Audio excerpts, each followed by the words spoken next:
I'm Mar, and once again, this is my opinion. I have a confession to make.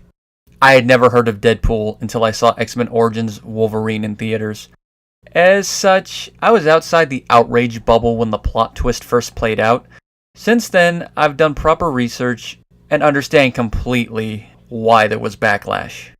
That said, like many of my fellow film and comic fans, I was giddy when Fox gave the green light for a Deadpool film.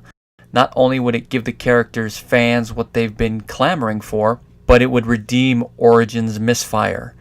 While I haven't revisited the first film as of this video, I remember enjoying it in theaters. The action was decent, and the humor had me rolling at times, but part of the end didn't fully click with me. I'll go more into this when I revisit part 1. Third act criticism aside, I enthusiastically awaited the sequel. My enthusiasm was rewarded. Deadpool 2 is not only an excellent comic book film sequel, it is one of those rare sequels that surpasses its predecessor in every way. Picking up where the first film left off, Deadpool continues to work as a freelance mercenary while enjoying his relationship with Vanessa. Things take a dark turn when their home is invaded and Vanessa ends up dead.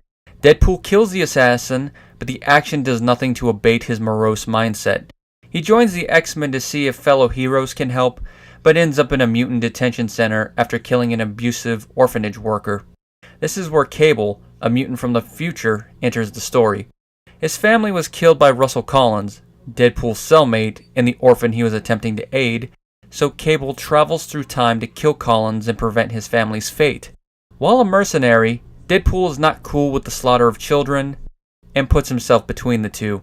It is now up to Deadpool, with the aid of his team X-Force, to save Collins from Cable's wrath while attempting to prevent the child's dark future from flaming. Every aspect of the film was on point. The humor is what one would expect from a Deadpool film, but the timing and nuances improved from the first film. I can see more of the jokes aging well. From what I've gathered, Deadpool 2 had double the budget of the original, allowing the crew to step up the action and special effects. Both deliver and complement the film's story. One draws the audience in, and the other wows them with spectacle. There were a few moments where the CGI was shaky, but not distractingly so. The cast was wonderful.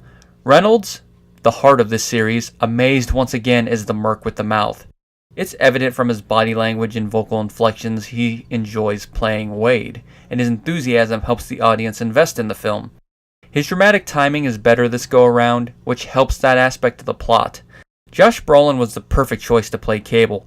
While I'm mainly familiar with him from the Deadpool game, the film gives enough information for one to understand who he is and what drives him. While the antagonist, the audience understands why Cable is attempting to murder a child, even if they don't condone the action. His character arc truly begins during Act 3, where he must work with Deadpool to reach a compromise. Without giving spoilers, he makes a character-defining choice. There was a Thanos joke, but it's blink and you'll miss it, and Cable no-sells the quip.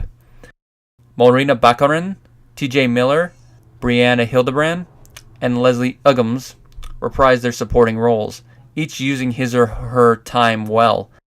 Outside the obvious, the only major subplot here is the revelation that Negasonic is gay, and it's handled respectfully. Who doesn't love Yukio? Zazie Beetz is great as Lucky Merc Domino, handling herself well in the action scenes and having a fun back and forth with Reynolds at times. While the weakest of the supporting cast, Julian Dennison gives a decent performance, getting his character's plight across and helping carry the plot forward. It's hard to say from one viewing if he's better angry or sympathetic. Bill Skarsgård plays the acid-spitting member of X-Force, a cameo I didn't notice at first. He's okay here, but I didn't realize how lanky he was until now. Brad Pitt also has a cameo, one I won't spoil for those who haven't seen the film. Let's just say, it popped me big. The film's first post-credit sequence might turn some fans off. Without giving much away with spoilers, it involves Deadpool using time travel. While it doesn't take much imagination to guess what Wade plans on doing, it will impact Deadpool 3, and from a certain point of view makes aspect of this film pointless. While it does not bother me personally, especially since it falls in line with Wade's character and the type of humor Deadpool is about, I can see why others might not feel the same. No matter what you feel about the first film, this is a Marvel film everyone should watch. The humor and action are spot on, and enough drama and conflict is sprinkled within to keep one invested. While I enjoyed Infinity War, this one I liked better, as it's balanced perfectly. 4 out of 5 chimichangas.